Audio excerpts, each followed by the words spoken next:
It is Teddy Atlas. We're watching it.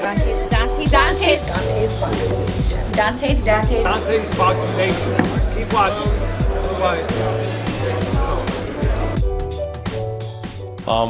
But I'll tell you the one, if not that, the one I would be wearing a Golovkin hat if he wins this fight. And I don't know that it's going to happen because it's all about the money.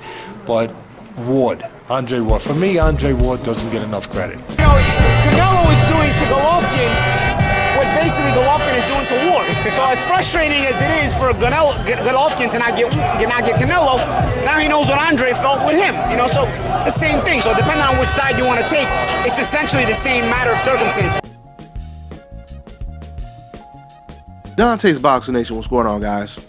You know, I don't know how ironic this is, but have you guys noticed within the last, let's say, 6 months to a year, how many professional boxers, trainers, and other members of the boxing community have been all of a sudden asking for this Golovkin versus Ward fight? I mean, just to name a few names off the dome right now, you have Ruslan Provodnikov, who's been saying he wants to see Golovkin challenge himself and fight against Andre Ward. He talked about how hard of a fight that would be for Gennady Golovkin. And keep in mind, when it comes to Ruslan Provodnikov, he's damn near one of Golovkin's countrymen. I mean, they're not from the exact same region, but they are both from the former Soviet Union. So you have Ruslan Provodnikov talking about this. You have Teddy Atlas. You have Roy Jones Jr., you have Paulie Malignaggi, and now you have trainer Freddie Roach that has also chimed in and gave his thoughts on this situation when it comes to Golovkin possibly emerging as pound for pound one of the best fighters in the world, or even replacing Floyd Mayweather as the #1 fighter in the world. Now, before I get into what Freddie Roach had to say about Gennady Golovkin versus Andre Ward, I want to make this very clear. You know, something else I notice is the majority of times fighters, trainers, or whoever it is being interviewed, the majority of times they bring up Andre Ward's name, they're not even asked a question about Andre Ward. It's like, in a certain sense, Golovkin's name is almost synonymous with Andre Ward, which it is. Just like for years and years and years, Manny Pacquiao's name was synonymous with Floyd Mayweather. Just like Canelo's name will probably be synonymous with Golovkin for the rest of his career. Now, the reason why it was very important to note the fact that a lot of times these boxers, trainers who talk about this subject are not even asked about Golovkin versus Ward, and they just bring it up off of their own intuition, clearly suggests that they really want to see this fight. They really want to see how good Gennady Golovkin is. Now, let me go ahead and quote what Freddie Roach had to basically say to Fight Hub. Now, Fight Hub asked Freddie Roach the question, and the question was, can Gennady Golovkin take over for Floyd Mayweather? And this is what Freddie Roach had to say. Quote, maybe Andre Ward. That would be an excellent fight for Triple G. That's what he's going to have to do to become the best fighter pound for pound in this era. That's a tough task because he's, referring to Andre Ward, is a good boxer. End quote. Now, did you guys notice that Freddie Roach, he never even mentioned Canelo Alvarez's name when it comes to propelling Golovkin's career and in terms of opponents that he needs to face? You notice he never brought up Canelo Alvarez's name because he truly feels Canelo, even though that would be a big money fight for Gennady Golovkin, in terms of being one of the best fighters in the world, top 3, he doesn't believe Canelo Alvarez does anything for Gennady Golovkin's career. You know, I said a while ago when Canelo Alvarez vacated his belt and he handed it over to Gennady Golovkin, I said, if you really think about it, that move, it not only affects Canelo Alvarez in terms of his reputation, but it also affects Gennady Golovkin, because now Gennady Golovkin, he's most likely going to have to take a tougher route to pound for pound status, or even superstar / pound for pound status. If he doesn't get the opponent that he really wanted and he thought was the perfect opponent for him to beat. Now he's going to have to fight tougher guys possibly to ascend and become somewhat of a Mayweather in the sport of boxing. Now, don't get me wrong, Golovkin may not be dealing with the type of pressure that Canelo Alvarez is dealing with, but at the same time, the pressure is definitely starting to increase when it comes to Gennady Golovkin not fighting Andre Ward. Now, I actually talked to Golovkin's trainer, and I said to Abel Sanchez, I said, if Andre Ward beats Sergey Kovalev, a Ward versus Golovkin fight would be the biggest fight in boxing. And he acknowledged that. He acknowledged it, and he even said, even though Abel Sanchez has predicted that Sergey Kovalev is going to knock out or beat Andre Ward, he said that if Andre Ward beats Sergey Kovalev, that they would be willing to fight him. So, that's what Abel Sanchez said. We'll see. So the question is, does Gennady Golovkin want to be the best fighter in the world, or even considered top 3 one of the best fighters in the world? And really, I should be asking this question to the Golovkin fans. And when I say Golovkin fans, I'm not just talking about the comment section. I'm talking about all fans. The Golovkin fans that are in the media, all of the fans. Do you want to see Golovkin test himself and try to prove if he's the best fighter in the world, or are you content with Gennady Golovkin remaining undefeated and beating the Dominic Wades, the Adamas, the Rubios, and the Willie Monroes? That is the question right there. Now, for people that try to defend Golovkin and say, hey, well, he wants to unify the belts and he wants to break the middleweight records for the most title defenses, etc., etc., etc. Now, I don't know if you guys just start watching boxing, but just in case no one has informed you, it was Gennady Golovkin who said that he wanted to move up to 168 over a year ago and fight fighters like Chavez Jr., Carl Froch. It was Gennady Golovkin that said that he was willing to fight anyone from 154 to 175. Then they changed it to 154 to 168. And not only that, but a lot of fighters have said that they wanted to stay in one division and, break the records and title defenses.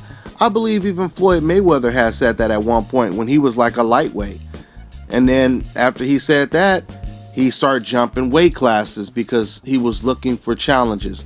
This is what great fighters often do. If there's no one in that one division, you move up to a higher weight class so that you can find yourself a big challenge.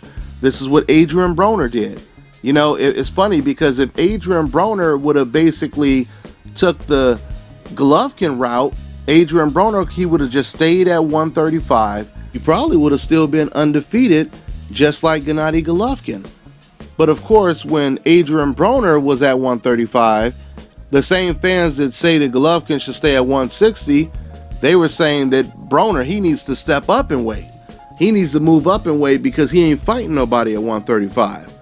But of course, it's a different story when you're talking about Golovkin because he has his Hope insurance. But as far as Gennady Golovkin staying at the middleweight division, I know Golovkin's trainer, Abel Sanchez, he said that Golovkin, he wants to basically do what Bernard Hopkins did. Get a whole bunch of titles, etc., etc.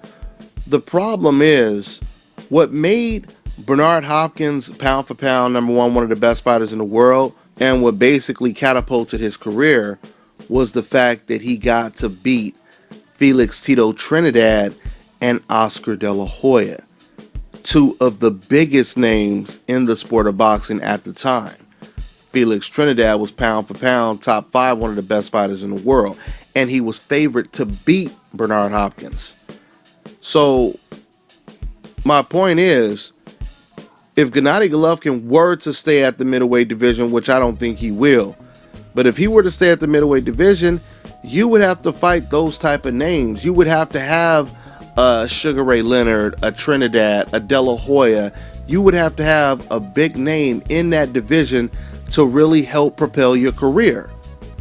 You can't just continue to fight the Dominic Wades and the Willie Monroes and expect you're going to be received like a Bernard Hopkins. It's not going to work. You need the names on your resume. So let's see what happens. We know Gennady Golovkin, he's fighting Chris Eubank most likely next. Now, I really don't know. Well, I know BJ Saunders, he doesn't want to fight Gennady Golovkin at all. Danny Jacobs, he's been saying a whole lot of different things. First, he was talking about how he has to be compensated way more than what he would get in a Sergio Mora fight if he were to fight Gennady Golovkin. Now he's saying that he's ready to fight Gennady Golovkin after his Mora fight. Hopefully Danny Jacobs is being sincere. Now, I was also told that eventually Danny Jacobs won't have a choice but to fight Golovkin or give up his belt, because according to what Abel Sanchez told me, is eventually they're going to force Danny Jacobs to either fight Golovkin or once again give up his belt the way Canelo Alvarez did. Now, let's just say if Golovkin can't get BJ Saunders or Danny Jacobs in the ring, then it's time for him to move up. And once again, we're going to find out by the end of the year who the best fighter in the world pound for pound is universally, who the undisputed pound for pound champ is in the world. Because quite frankly, right now, Andre Ward is pound for pound the best fighter in the world. And that's simply because when Floyd was number one, we know who was always number two. The person that was always number two behind Floyd was Andre Ward. In fact, there was even debates on the internet of who was really the best, Ward or Floyd Mayweather. Okay? So Andre Ward is already the best fighter in the world right now, simply because I don't believe anyone can beat him right now. Anyone in his own division. He's fighting at 175, so anyone from 168 to 175, I don't believe can actually beat Andre Ward. I believe Andre Ward is going to beat Sergey Kovalev because he hasn't had a loss since he was 12 years old. You know, a lot of people don't know this about Andre Ward, but Andre Ward, he fought in the Olympics at 175, but he didn't fight at 175 because he was a light heavyweight. He fought at 175 because him and his good friend Andre Durrell, they made a pact to where they wouldn't fight against each other. And they wanted to both be able to go to the Olympics as friends. So Andre Ward made a serious sacrifice just for his friend to go up to a higher weight class and fight bigger, stronger fighters in the most competitive tournament in all of amateur boxing. And he still won the gold medal. So because of that versatility, because of the adversity has persevered through, I cannot see anyone beating Andre Ward right now. The only person I would see beating Andre Ward is another Andre Ward, if it was a mirror match. But outside of that, I don't see Sergey Kovalev beating Andre Ward. So with that being said, this is the reason why Andre Ward is pound for pound the best fighter in the world. And once he beats Sergey Kovalev, that'll just solidify it. So once again, I'm going to go ahead and wrap this video up, and I'll leave you with this question one more time.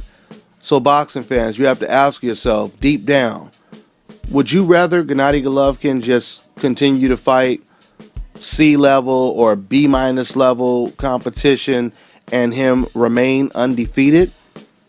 Or would you rather him challenge himself and try to become the best fighter in the world pound for pound and take on the winner of Sergey Kovalev versus Andre Ward? That's all I got for now. I'm on to the next one. This is Bobby, and you're watching Dante's Boxing Nation.